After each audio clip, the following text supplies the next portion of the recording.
வணக்கம். செந்தணலின் பிரதான செய்திகள். விரிவான செய்திகளுக்கு முன் தலைப்புச் செய்திகள்.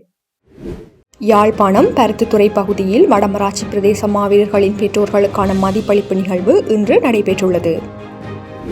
தொடர்ச்சியாக ஏற்பட்டுள்ள சீரற்ற காலநிலை காரணமாக வடக்கு கிழக்கு மக்களின் இயல்பு வாழ்க்கை பாதிக்கப்பட்டுள்ளது. 2025ஆம் ஆண்டுக்கான வரவு செலவு திட்டம் ஜனவரி மாதம் 9ஆம் தேதி நாடாளுமன்றத்தில் சமர்ப்பிக்கப்படும் என அரசாங்கம் அறிவித்துள்ளது. மத்திய வங்கியின் முன்னாள் ஆளுநர் அர்ஜுன மகேந்திரனை பிப்ரவரி 25ஆம் தேதி நீதிமன்றில் முன்னிலையாகுமாறு கொழும்பு நீதவான் நீதிமன்றம் உத்தரவிட்டுள்ளது. புலமை பரிசில் பரீட்சை தொடர்பான அரசாங்கத்தின் நிலைப்பாட்டை உயர் நீதிமன்றத்திற்கு அறிவிக்க தேவையான நடவடிக்கைகளை மேற்கொள்ள உள்ளதாக தகவல் வெளியாகியுள்ளது. நாடாளுமன்ற உறுப்பினர் ராமநாதன் அர்ஜுனாவிற்கு பிடியாணை பிறப்பிக்குமாறு கொழும்பு மேலதிக நீதவான் உத்தரவிட்டுள்ளார். பொது கட்டடங்களை குண்டு தாக்கத்தை தாங்கும் பதுங்குகுழிகளாக மாற்ற ஜெர்மனி திட்டங்களை வகுத்து வருவதாக தெரிவிக்கப்படுகின்றது. உக்ரைன் போர் தொடர்பாக பொய்யான தகவல்களை அளித்த மூத்த ஜெனரல் ஒருவரை ரஷ்ய ராணுவம் நீக்கியுள்ளது. தொடர்வன விரிவான செய்திகள். யாழ்ப்பாணம் பருத்தித்துறை பகுதியில் வடமராட்சி பிரதேச மாவீரர்களின் பெற்றோர்களுக்கான மதிப்பளிப்பு நிகழ்வு இன்று நடைபெற்றுள்ளது. யாழ்ப்பாணம் பருத்தித்துறை பகுதியில் வடமராட்சி பிரதேச மாவீரர்களின் பெற்றோர்களுக்கான மதிப்பளிப்பு நிகழ்வு இன்று முற்பகல் 10 மணிக்கு தமிழ் தேசிய மக்கள் முன்னணியினரால் முன்னெடுக்கப்பட்டுள்ளது. மாவீரர்களுக்கான அஞ்சலி நிகழ்வுகளை தொடர்ந்து தமிழ் தேசத்தின் விடுவிற்காக தங்கள் இன்னுயிர்களை இந்த மாவீரர்களின் பெற்றோர்களை மதிப்பளிக்கும் நிகழ்வு நடைபெற்றுள்ளது. தமிழ் தேசிய மக்கள் முன்னணியின் செயற்பாட்டாளர் முரளி மற்றும் மகளிர் அணி செயற்பாட்டாளர் கிருபா கிரிதரன் தலைமையில் நடைபெற்ற இந்த நிகழ்வில் தமிழ் தேசிய மக்கள் முன்னணியின் செயற்பாட்டாளர்கள் கலந்து கொண்டு மாவீரர்களின் பெற்றோர்களுக்கு மதிப்பளித்தனர். அதேவேளை யாழ்ப்பாண மாவட்டத்தில் உள்ள கோப்பாய் மாவீரர் துயிலும் இல்லத்துக்கு அருகிலுள்ள காணியிலும் மல்லாகம் பகுதியிலும் மாவீரர்களின் பெயர்கள் பொறிக்கப்பட்ட மாதிரி கல்லறைகள் அமைக்கப்பட்ட நினைவாலயங்கள் தமிழ் தேசிய மக்கள் முன்னணியினரால் காட்சிப்படுத்தப்பட்டுள்ள நிலையில் பெருமளவான மக்கள் அதனை பார்வையிட்டு அஞ்சலி செலுத்தி வருகின்றமையும் குறிப்பிடத்தக்கது.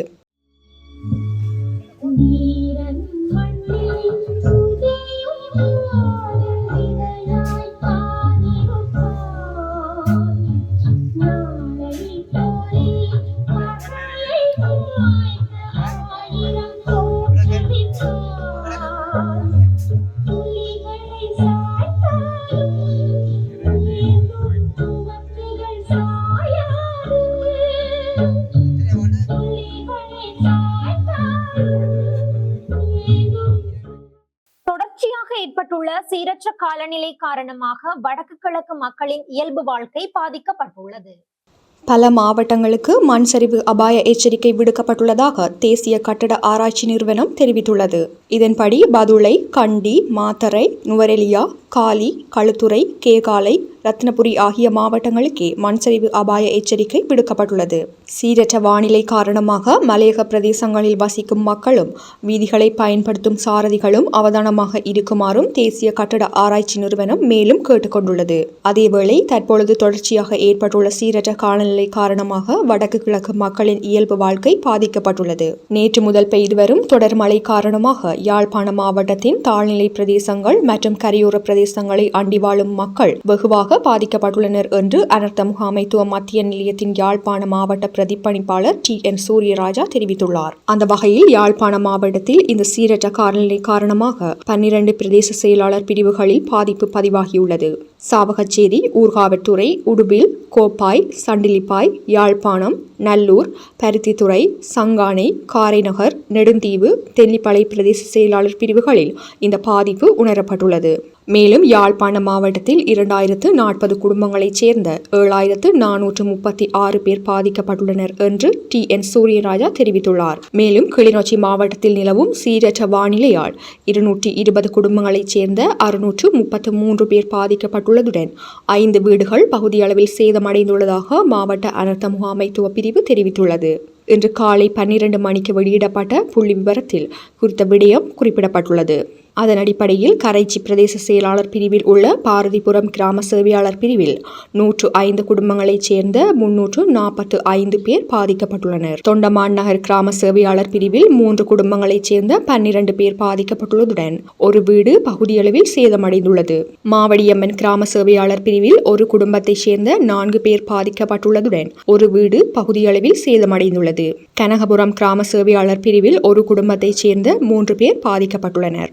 ராமநாதபுரம் கிராம சேவையாளர் பிரிவில் 2 குடும்பங்களைச் சேர்ந்த 5 பேர் பாதிக்கப்பட்டுள்ளதுடன் ஒரு வீடு பகுதியளவில் சேதமடைந்துள்ளது. திருநகர் கிராம சேவையாளர் பிரிவில் 3 குடும்பங்களைச் சேர்ந்த 11 பேர் பாதிக்கப்பட்டுள்ளதாகவும் அந்த புள்ளி விவரத்தில் குறிப்பிடப்பட்டுள்ளது. மேலும் கனகாம்பிகை குளம் கிராம சேவையாளர் பிரிவில் 2 குடும்பங்களைச் சேர்ந்த 8 பேர் பாதிக்கப்பட்டுள்ளனர். திருவையாறு மேற்கு கிராம சேவையாளர் பிரிவில் 3 குடும்பங்களைச் சேர்ந்த 10 பேர் பாதிக்கப்பட்டுள்ளனர். ஜெயந்தி நகர் கிராம சேவையாளர் பிரிவில் ஒரு குடும்பத்தைச் சேர்ந்த 4 பேர் பாதிக்கப்பட்டுள்ளதாக மாவட்ட இடர் முகாமைத்துவ பிரிவு குறிப்பிட்டுள்ளது.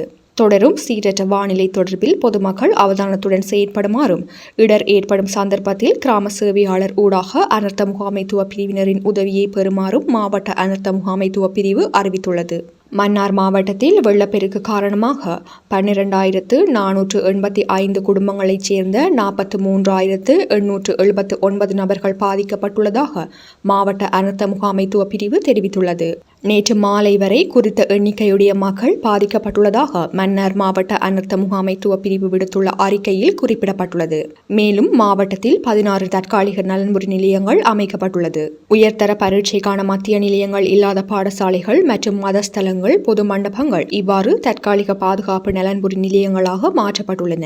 குறித்த நலன்புரி நிலையங்களில் 419 குடும்பங்களைச் சேர்ந்த 1426 நபர்கள் இவ்வாறு தங்க வைக்கப்பட்டுள்ளனர். ஏனையவர்கள் உறவினர்களின் வீடுகளில் தங்கியுள்ளனர். மழை வெள்ள நீரை கடலுக்குள் வெளியேற்றும் நடவடிக்கைகளும் துரித கதியில் முன்னெடுக்கப்பட்டு வருவதாகவும் தெரிவிக்கப்படுகின்றது.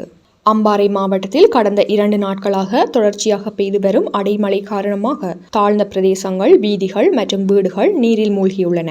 இதனால் மக்களின் இயல்பு வாழ்க்கை முற்றாக பாதிப்படைந்துள்ளதாக தெரிவிக்கப்பட்டுள்ளது.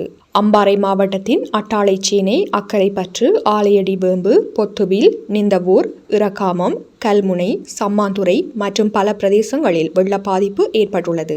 தாழ்ந்த பகுதிகளில் உள்ள வீதிகள் நீரில் மூழ்கி காணப்படுவதனால் மக்கள் பிரயாணம் செய்வதில் பல அசௌகரியங்களை அனுபவித்து வருகின்றனர். நாட்டில் பல பகுதிகளில் பெய்து வரும் கடும் மழை காரணமாக 15,622 பேர் பாதிக்கப்பட்டுள்ளனர். இதனால் பாதிக்கப்பட்ட மக்களை பாதுகாப்பான இடங்களுக்கு அழைத்துச் செல்ல அனர்த்த முகாமைத்துவ பிரிவுகள் நடவடிக்கை எடுத்து வருவதாகவும் தெரிவிக்கப்படுகின்றது.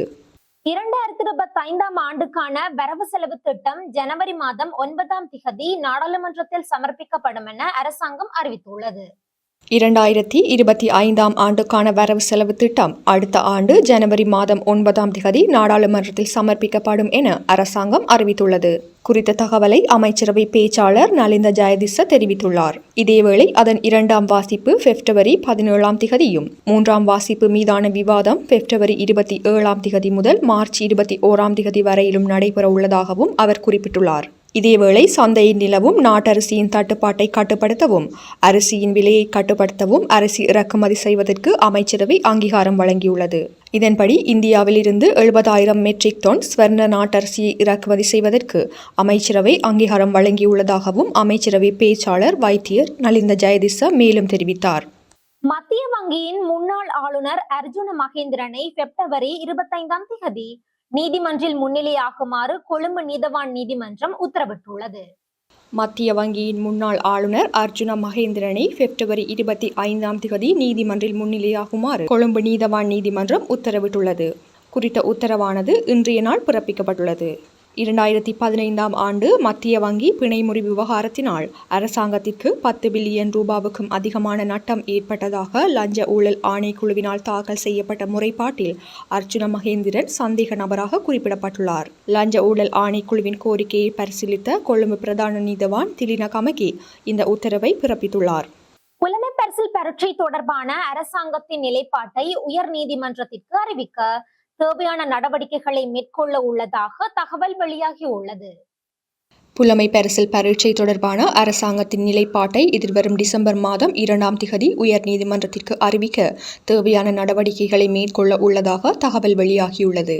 குறித்த விடயத்தை கல்வி அமைச்சின் மூத்த அதிகாரி ஒருவர் தெரிவித்துள்ளார். பரீட்சை வினாத்தாளில் கேள்விகள் கசிந்தமை தொடர்பில் ஆராய்ந்த 3 குழுக்களின் பரிந்துரைகளின் அடிப்படையில் அரசாங்கத்தின் நிலைப்பாடு அமையும் என அவர் குறிப்பிட்டுள்ளார். அந்த குழுக்களின் அறிக்கையை கருத்தில் கொண்டு அரசாங்கத்தின் நிலைப்பாட்டை உயர்நீதிமன்றத்திற்கு தெரிவிப்பதற்கு தேவையான நடவடிக்கைகளை சட்டமா அதிபர் மேற்கொள்வார் என அமைச்சு மேலும் தெளிவுபடுத்தியுள்ளது. செப்டம்பர் 15ஆம் நாள் நடைபெற்ற தரம் 5 புலமை பரிசில் பரீட்சைக்கான விடைத்தாள் மதிப்பீடு மற்றும் முடிவுகளை வெளியிடுவதை நிறுத்தி வைத்து நவம்பர் 18ஆம் நாள் உச்சநீதிமன்றம் இடைக்கால உத்தரவு பிறப்பித்தது.